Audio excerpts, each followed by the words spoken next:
ter morado em nossa vida.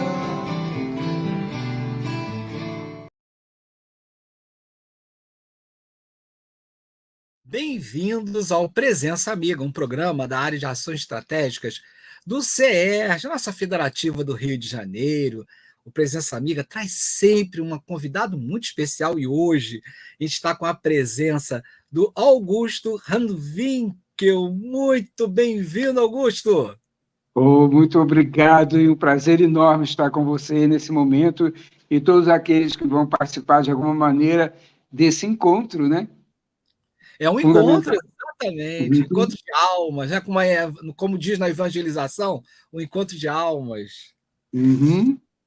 Mas, Augusto, você tem um caminho imenso dentro do movimento espírita, você tem um coração, sei, imenso também, que abriga muitos outros que estão nessa caminhada com você.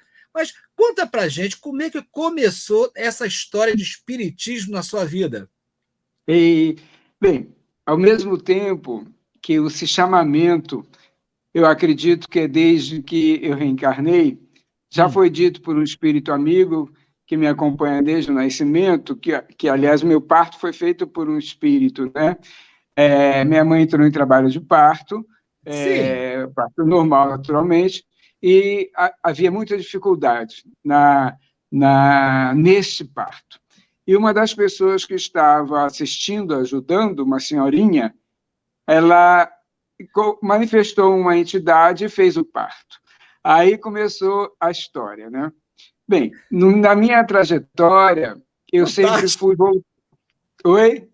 Não, isso, olha, inusitado, quer dizer, a Pois gente é, eu sabe digo que só que acontece Eurípides. comigo, só acontece comigo essas Não, a coisas. gente tem Mas, notícia de Eurípides fazendo parto, mas, gente, olha só, um exemplo ó, vivo de um parto, né, em auxiliado casa, pelos é, espíritos. Está aí, então. perfeito.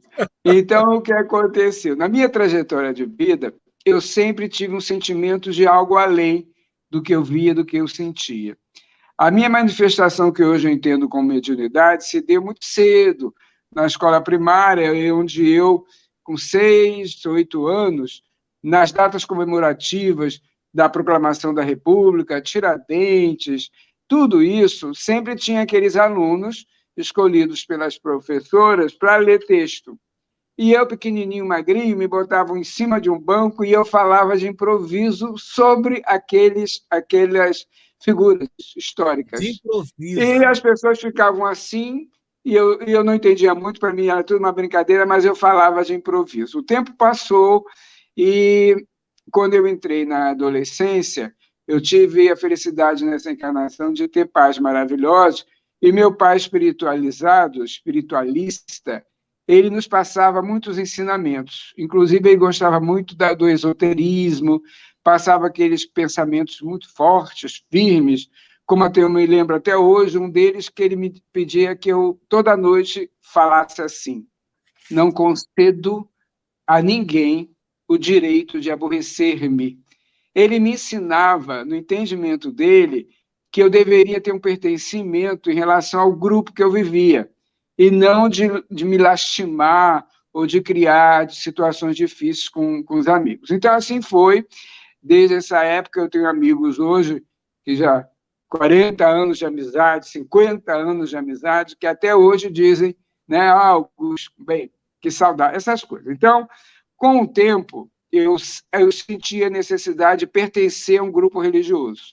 Catolicismo, que é o que me foi apresentado, eu fui até que eu, interessado junto com um amigo, fui na igreja ali em Olaria, Igreja São Geraldo. E lá eu conversei com os padres, eram 3 espanhóis. E aí, depois da conversa, ele me fez um convite de eu participar de um grupo, na reestruturação de um grupo de mocidade católica. Aí eu fui. Nessa época, eu já estava fazendo vestibular para medicina, e nós resolvemos, esse grupo, alguns amigos meus, até do Colégio Pedro II, onde eu estudei, começaram a fazer parte. Era um grupo jovem, né? Alegre, um grupo católico, éramos bem atuantes. Aí formamos um grupo e criamos um estudo. Na época, o antigo artigo 99. que preparava as pessoas para o vestibular. Eu comecei a dar aula de ciências, né, por causa de eu querer ser médico, e aí foi. Desse grupo foi crescendo, crescendo, crescendo, aí eu me formei, sempre militando na Igreja Católica, auxiliando até os padres em testemunhos na missa, né? Eu me levantava e falava alguma coisa da nossa experiência no grupo jovem católico. Bem, médico, então, eu conversando, e eu sempre com essas situações da mediunidade. Os meus filhos, antes de tê-los, eu sabia que eles viriam, se apresentava a minha filha como dizendo que era minha filha. O meu caçula, ele ficou quase um ano, todos os dias, em meus sonhos, dizendo que queria, que era meu filho. Então, essas situações foram criadas que eu queria umas respostas que não tinha na religião que eu estava militando. Sim. E, uma vez, trabalhando no posto de saúde, um amigo meu me indicou um livro. Esse livro nada mais era que Ação e Reação, o 9º livro de André Luiz. Quando eu acabei de ler esse livro, eu falei, bem, eu vou ser espírita. Não, e interessante que todo mundo conversa com o nosso lar. O Augusto começou a passar eu fui no nono livro. Aí eu falei, para mim parecia que eu sempre soube daquilo, mesmo sem saber. Então, eu atribuí aquilo um caminho. Mas, nessa época, eu estava com reuniões do padre e do grupo da Encontros de Casais com Cristo, lá em casa, até reuniões. Quando acabei de ler, eu cheguei em casa, né? Quer dizer, à medida que eu ia lendo, falando para minha mulher, que eu queria ser espírita. Mas eu ainda achava que o espiritismo eram manifestações que não me agradavam. Eu queria conhecer realmente o espiritismo. Aí, no consultório, conversando com uma querida amiga, uma comissária, Sarita, que é gaúcha, hoje em dia ela mora em Porto Alegre, falou, poxa, Augusto, então por que você não vai lá no nosso grupo, já que você está lendo e está gostando? Esse grupo nada mais era que o Centro Espírita Ibirajara. Quando eu cheguei no Centro Espírita Ibirajara, eu havia tido um sonho, quando eu estava quase marcado para ir lá, que eu estava num lugar amplo, um espaço amplo, que eu conheço hoje, que é em Portugal, onde Nossa Senhora de Fátima, a igreja lá, o ambiente.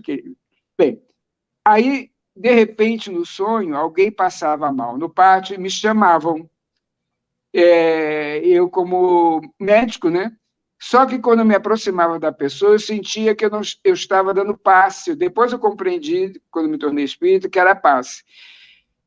Me emociona até hoje, porque eu ouvia Isabel, Isabel, Isabel. Bem, quando eu fui ao centro espírita, motivado por essa indicação e pela curiosidade, cada um vai por um motivo, né? Eu fui pela curiosidade e pelo interesse. Estive logo com... Augusto, eu talvez mude um pouco a sua versão, se eu pudesse escrevê-la, para circunstâncias. Pois é. Como eu fui levado a isso? Hoje eu reflito nesse aspecto, vários motivos, né? Aí eu logo conversei com um espírito chamado Ivan, da nossa querida tia Angélica, e ele disse que eu tinha uma destinação, e já falou nesse meu filho, que há um ano aparecia, que eu recusava, e que eu iria ter uma tarefa no centro, mas assim como diz o outro, né, de chofre. Bem, conversando com tia Nancy, minha querida tia Nancy, que foi uma das realizadoras da evangelização no nosso estado, né, talvez no país, ela conversou muito. Tia Nancy, uma alma especialíssima no aspecto da evangelização espírita e como pessoa. Ela também disse que eu teria uma função naquela casa. Eu ainda começando. Aí a gente começou a participar das coisas, ela me pediu para fazer um estudo sobre alcoolismo, aí eu fiz mais sobre o aspecto médico, mas sempre tinha essa interferência, que eu digo, benéfica de hoje, que eu sei do meu mentor. Bem, nisso, tudo acontecendo na minha casa, reuniões católicas. Aí foi quando eu falei que eu não poderia mais continuar, porque eu ia me tornar espírita. Aí foi aquela comoção, uma amiga querida falou, vamos fazer um exorcismo, que você está endemoniado, não sei o quê. Mas o padre, eu conversando com ele, falando sobre aquelas situações mediúnicas, ele falou, olha, Augusto, a Igreja Católica não consegue explicar isso, mas siga teu caminho, você está livre. Olha o entendimento dele. Aí pronto, aí eu mergulhei na alegria de me tornar espírita. Porque aí começaram... Ele conhecia, né? Ele conhecia você. Claro, para ele dizer isso, ele conhecia. Né? Então, aí logo Tia Nancy me chamou para fazer parte da diretoria, fizemos, eu iniciei, depois ela partiu, né? E eu estive com ela lá no CTI. Quando ela partiu, eu estava ao lado dela. E eu que fiz a prece do desencarne. Então, e várias situações, né? Com ela, com a Rosana. Eu estou falando que as circunstâncias sempre te levam Pois né? Eu não tinha como fugir dessa, porque estava tudo muito claro, né? Muito claro. Aí, Rosana, minha grande amiga, irmã, aí logo eu fui para a Mocidade, comecei a coordenar a Mocidade junto com Rosana, tio Fausto, dona Neuza me chamaram para ser um dos coordenadores do grupo da família. Aí fizemos esse trabalho durante muitos anos ali, porque meu filho Fernando era caçulinha, tinha nascido, então eu não podia estar todo domingo, né, lá no centro. E aí a própria tia Nancy recomendou que eu não fizesse lá o parte da Mocidade, justamente por causa eu já estava com 4 filhos na época, né? Eu gosto muito de ter filho, com 4 filhos, Fernandinho, o caçula. Então, conclusão, eu fiz anos ali na escola de evangelização. Aí comecei a me integrar nas Comerge, coordenando grupos, trabalhando no teatro da Comerge, fazendo esses amigos maravilhosos como Darcy, Ângela Deluz, Jurema Seckler, pessoas do meu coração, irmãs, né? Então, a partir daí eu fui fazendo os estudos nos centros, nos diversos centros, participando de seminários e expandindo a doutrina da maneira que a gente consegue, né? Hoje em dia eu faço virtualmente até para outros estados, como Paraná, onde eu sou convidado, né? Então, a partir daí, nos dedicamos integralmente até que surgiu uma ideia da minha esposa, uma sala que eu tinha na Ilha do Governador, de nós fundarmos uma livraria espírita. Olha. Livraria cujo tudo seria transferido para a doutrina, né? Para as pessoas. Tia Nancy foi na inauguração, tia Angélica, foi uma coisa muito linda, muito forte. A partir daí, a livraria era ao lado do meu consultório. Alguns clientes saíam do consultório e iam comprar livros. A Ângela Delu estava até lembrando da quantidade de livros, né? Teve um episódio até interessante, uma família evangélica, atuante na sua igreja. O menino de 8 anos, quando ia lá, ficava o tempo todo na livraria. E a mãe, mas por que meu filho vive lá? Eu falei, tem curiosidade de criança. E sempre ele lendo o livrinho, né, folheando. Conclusão, são espíritas hoje, né? O menino transformou, parece que ele foi bem, é lá que você tem que ir. Bem, dessa livraria... Era um consultório que tratava literalmente, né, do corpo e da alma. Na realidade era assim, né? Eu tenho testemunho hoje de clientes que já cresceram, casaram, têm filhos, eu digo que são meus netos, fala dessa transformação na vida de cada um, né? Até hoje me procuram, até eu tenho que moderar, porque uma vez uma cliente chegou, eu já estava aqui na Barra, olhou para mim, sentou, aí eu falei, mas qual é o problema? Não, me disseram que você vê tudo. Eu falei, eu não estou nessa condição. Depois ela até pediu desculpa. É uma pessoa esclarecida, mas o motivo dela fez com que ela achasse assim. Bem, mas daí, numa das vezes que nós compramos uns livros, uma tríade sobre aborto, do nosso irmão Nércio Antônio Alves, que já partiu, ele, um médium, muito amigo de Chico, ele tem uma mediunidade que conversava com os espíritos como nós estamos falando agora. embora sejamos espíritos, mas ele falava com os espíritos desencarnados. Aí, a curiosidade, eu quis ir lá em São Paulo, onde ele tinha uma instituição, Preservação da Vida, onde ele atendia as mulheres que ele conseguia que não fizesse o aborto, e ele dava assistência, continuava a assistência. Bem, eu tinha um pensamento na época, eu e o Cid, de adotarmos crianças. Eu tinha uma meta, vou adotar 10 crianças. Nesse íntere desse desejo de adotar, eu tinha uma família que até hoje o neto trata comigo, a mãe dele, do senhor, ela era diretora do orfanato Maria de Nazaré, ali em Ramos, de meninas. Aí eu fui passear não, conhecer, que ele me pediu.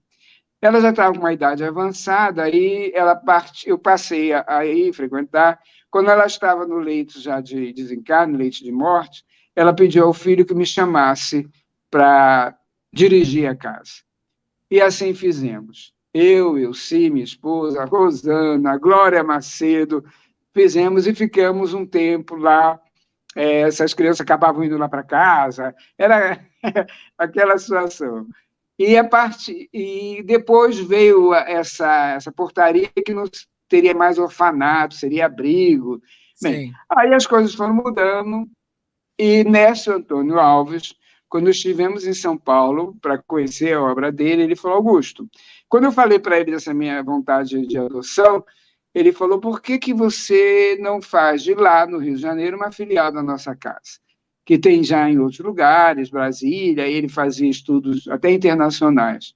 E aí, no Sul tem uma, no Paraná, se não me engano, tem uma também. Isso, tem sim. Conclusão, a livraria virou a instituição de preservação da vida intrauterina. Naquela sala de 34 metros quadrados, nós vendíamos os livros, fazíamos eventos, e o grupo começou a evangelizar as crianças. E aí, o que acontece? Foi crescendo e eu precisava de um espaço. Nós precisávamos de um espaço. Clientes, até o muçulmano, como eu sou descendente libanês também, o muçulmano, que para ele eu era irmão dele, me abraçava, eles são muito afetuosos, né? Beijava, Augusto, meu irmão. Aí ele foi ver o terreno, que era uma pirambeira assim. Ele: Augusto, como você vai construir aqui? Eu falei: é o que a gente pode. Tudo com dinheiro que doavam. Clientes, aí a partir daí, construímos a Instituição Espírita Casa de Preservação da Vida. E a nossa livraria era a Livraria Ibirajara, foi o nome que nós demos. Então, essa construção foi feita tudo com os amigos, a maioria clientes do consultório. Dali, com esse trabalho de Instituto PV, né? Instituição Espírita Casa de Preservação da Vida. Augusto, então, é interessante, porque nós estamos vivendo um momento em que há muita discussão. Aliás, sempre se discute sobre aborto, né? É uma discussão constante, é uma pressão muito grande de alguns lados. A Casa de Preservação da Vida seria até um meio de uma adoção de política pública, não é verdade? E fomos abraçados por instituições públicas, por exemplo, o Miguel Couto, a UFRJ, ali na ilha, a Paulino Werneck, quando tinha pessoas, mulheres, chegando lá, ou que tinham abortado, ou estavam pensando nisso, eles enviavam para a gente. Eu acho que, naturalmente, quem enviava era alguém que gostava do espiritismo, porque enviavam. Mães aidéticas, né, uma que nós recebemos, que gravidez de gêmeos, ela com AIDS e o marido, nós acolhemos, nasceram essas crianças, depois conseguimos construir uma casa para ela, lá na comunidade que ela morava, ajudamos o marido dela a fazer um curso de vigilante, e pronto, assim nós passamos a integrar. Aí veio a necessidade de criar uma evangelização na instituição, que no começo era só acolhimento, aí virou um centro espírita. Aí tivemos o trabalho mediúnico, estudos profundos, o Livro dos Espíritos, a Revista Espírita, muito. Aí encheu, né? Encheu de gente, virou um centro O espírita. Instituto Espírita era uma casa espírita. É, é. Isso em 1993 foi inaugurado. Aí, com toda a dificuldade, inicialmente fomos atingidos pelos irmãos que traficavam na região, chegaram a incendiar o barracão da obra. Depois, minha mulher subiu o morro para conversar com eles. Todo mundo, você é louca! E eles acabaram nos protegendo. Nós Dona não Elci, corríamos então, mais Dona perigo. Elci, então, é valente. Dona Elci está. Olha, ela não tem medo de nada, né? E, em conclusão, nós sempre nos sentimos amparados pela espiritualidade superior, né? Então, com isso, fez-se 25 anos de trabalho. Quando eu me mudei, eu saí da Ilha do Governador e vim morar aqui na Barra. As dificuldades, porque você, para ter uma instituição, você tem que ir todo dia, né? Um grupo mediúnico tem que ter assistência. Muitos envelheceram, não puderam mais continuar, adoeceram. Tínhamos ajuda assim, mas o sustentáculo é de quem construiu, né? Aí, lá na ilha, tenho amigos queridos, né? O Centro Espírita, que eu faço estudo direto. O Mauro que é do CERJ, Mauro Amigos no Medeiros. Caminho, né? E a gente pensando o que fazer, me veio a inspiração, naturalmente, do Diogo, meu amigo espiritual, que eu chamasse ele e fizesse a doação da casa, a transferência da casa. E assim foi feito, porque ele precisava de um ambiente. E, graças a Deus, está em ótimas mãos. Ele continua o trabalho, né, da experiência dele. Então, o Centro Espírita continuou, agora é Amigos no Caminho, e muitos Sim. daqueles frequentadores da instituição, Casa de Preservação da Vida, estão lá, continuando. Bem, a partir daí, nós chegamos até a direção do Centro Espírita Ibirajara. Fiquei 2 mandatos e meio, porque um dos mandatos que a nossa querida irmã, que já partiu também, não pôde continuar, ela renunciou e passou para mim. Eu era vice-presidente na época. Aí fizemos, na época em que tia Neuza sempre recomendava, Augusto, nós temos que ser um colegiado, porque não pode ser mais o presidencialismo, que isso já está fora de moda. E assim eu fiz essa transformação, fizemos o grupo todo maravilhoso, até hoje esse corpo diretor, meu Deus, são amigos. Eu não tenho ido presencialmente, mas é meu guia orientador, que é o guia da casa, né, o Diogo da Cruz. Interessante. Até hoje ele orienta o Centro Espírita Ibirajara. Então, essa trajetória, a gente tem, graças a Deus, procurado atender a necessidade da divulgação com a profundidade do estudo que o conhecimento nos traz, né? O conhecimento reflexivo. É a única maneira da gente dar caminhos, né? Nesse presente que vivemos para o futuro que virá. Não pensando no futuro, porque senão a gente vira um sonhador, atuando no presente, como eu te falava antes, para criar o tapete que nos levará ao futuro. Augusto, a gente está chegando então no final e, bom, eu acredito que você assim pincelou a situação. Eu acredito que, quem sabe, Augusto até deixa algum escrito para a gente, já que ele gosta tanto de livros, né? Teve a livraria, quem sabe você deixa, então, esse legado para a gente em forma de livro, porque, olha, estou dando uma sugestão só, não é nem o espírito te atormentando, não, viu? Olha, já basta, Néstor Antônio Alves, logo que me conheceu, ele olhou para mim, ele era muito carinhoso, ele chamava de anjo, né? Ele falou, Augusto, você vai escrever livro. E aí eu falei, eu? Até hoje eu não sei onde ele tirou essa ideia, porque isso eu não acredito que isso vai acontecer nessa encarnação. Também não sei, eu só me veio aqui, tá? Eu estou aqui quieto no meu canto. Eu só estou provocando um pouquinho, né? Mas, olha, Augusto, adorei essa conversa, essa sua presença mais do que amiga, E, bom, suas despedidas. Olha, eu estou muito feliz de poder colocar um pouquinho da nossa experiência no trabalho espírita cristão, né, o cristianismo redivivo, que em nossa vida nos motiva a todo momento. Algum momento em que nós nos entristecemos no aspecto reencarnatório, onde nós podemos evidenciar as nossas dificuldades ainda, nós nos remetemos à orientação das promessas feitas por mim para reencarnar, que eu consiga me lembrar delas. E a única maneira que eu tenho de me lembrar dela é vivendo cada dia, fazendo como Santo Agostinho recomendou, mas não à noite, não, a todo momento, porque à noite geralmente a gente cai e dorme. A todo momento, será que eu magoei? Será que eu alegrei? Que vírgula eu coloquei? Que ponto de interrogação? Que exclamação?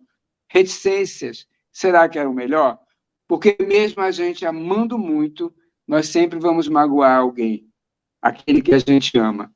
Que a gente possa se colocar sempre no lugar do outro para a gente amar plenamente e esquecer de que precisamos da reciprocidade, porque a reciprocidade está na moral, no pensamento, na consciência liberta.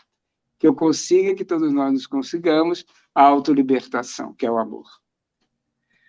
Augusto, eu tenho certeza que hoje você alegrou os nossos corações. Muito obrigado, querido. E o Presença Amiga fica por aqui. Até lá. Permitir essa presença amiga, deixar fazer morada em nossa vida.